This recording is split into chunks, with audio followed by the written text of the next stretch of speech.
So throughout 2016, Cambridge Analytica helped the Donald Trump campaign build a database called Project Alamo. So they were purchasing and licensing data about American citizens, especially voters, from all around the country and from different sources. Now, one of those possible sources of data was from Facebook. Facebook used to have something called the Friends API, which is now quite infamous, which allowed any developers that were paying Facebook for the opportunity to access their user data to not only collect the data from the user that opted in to an app, sometimes that's through a game like Candy Crush, or it could be a quiz about your personality. It allowed developers to take the data of that person that played that game or took that quiz, but also all of the data of their friends, their family, everybody in their network, which is something that individuals cannot opt in on behalf of others. So all of that data was collected in a database and used to build what are called political models. So how likely are people to turn out to vote? Are they going to be more interested in Donald Trump or Hillary Clinton as a candidate? What political issues are most important to them? And then they can put every single American voter into categories for what's called micro-targeting. And those micro-targeting campaigns are digital campaigns where everything that you see on your Facebook feed, on even your Google search, on all different types of social media is crafted especially for you based on the data of what you care about, what you like to purchase and read, and where you're spending your time. So a lot of the things that you're seeing during election time are not organic content that has been paid in order to persuade you one way or another.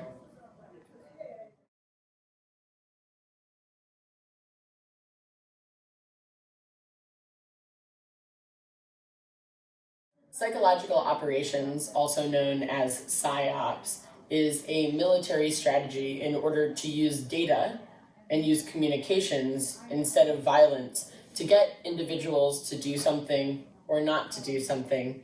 So that could be as simple as getting people to drink clean water, or it could be something as difficult as getting young people to not decide to join a terrorist group. Now, when you use military-grade strategies on civilian populations, so you're using a similar way of collecting data to understand the way that people see the world, how they make their decisions, what are their levers of persuasion. When you use that for commercial advertising or even political advertising, that's when we should start to question whether that is okay or not. Should we be using military-grade tactics and tools and strategies in order to persuade people to care about a certain candidate or political issue?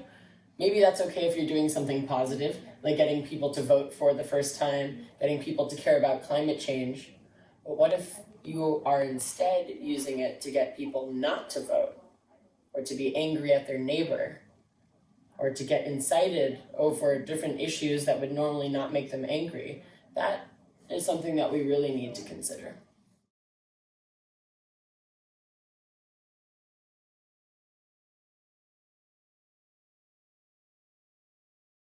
The key message of my book, Targeted, is that I want everyone to understand how valuable their data is. Data is now the world's most valuable asset, more valuable than oil and gas for at least the past few years. But somehow we as the producers of the world's most valuable asset don't have any rights to that value, which I think is not just a simple problem, it's a pretty big deal. When companies and even governments that have collected our data from the first time we ever touched a phone or a computer now have enough data about us that they can predict our behavior, and not just predict what we're going to do, but persuade or manipulate us to change our mind. Now, because this is such a big problem, as you can see from the examples, especially in the 2016 Brexit and Trump elections, I want to use this book as a call to action. I want legislators and people in government to care about privacy law. I want individuals to take their data rights seriously and to call on their legislators and to educate themselves on how to protect yourself online. And I want to very much equip people with the ability to protect their privacy if that's what they want, and explain to them why they should care.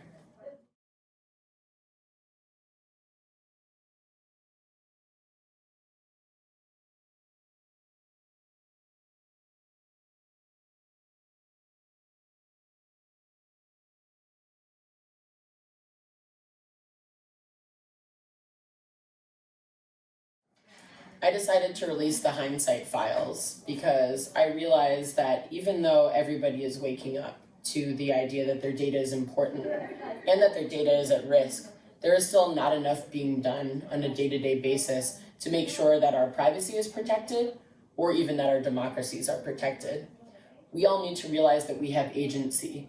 Every single day we can make decisions in order to protect our data, or of course we can share it, but now we have rights to transparency and to consent on whether we want our data to be used by companies or by politicians or not.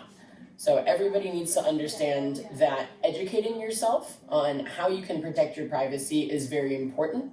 Understanding how to protect your data rights, how to be ethical to other people on social media, even to have media literacy and how to identify fake news or disinformation. These are all essential skills that we should really have in order to live a digital life. So politically, what needs to be done is we not only need to pass more privacy and data protection legislation, but we also need to have technologists acknowledge that these new laws are very important and implement them on their platforms. I think Facebook especially has a lot to learn.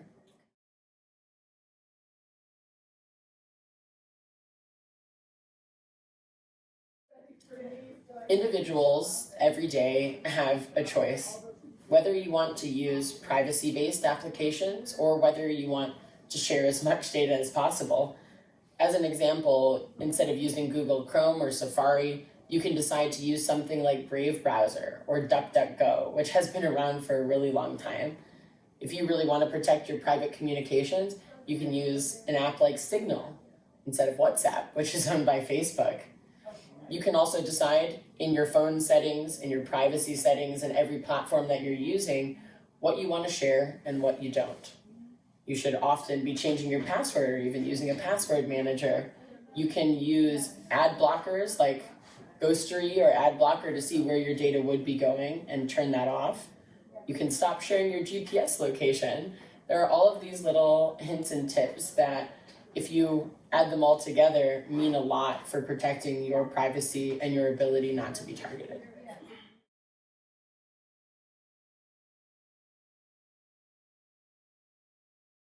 I right now have two very important projects. Firstly, the Own Your Data Foundation.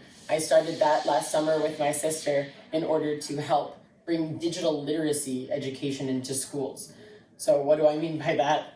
Digital literacy now is a global standard. It's called DQ for Digital Intelligence Quotient, like IQ or EQ. And that means there are various indicators on how you can lead a successful and safe digital life. What are your data rights and how do you protect them?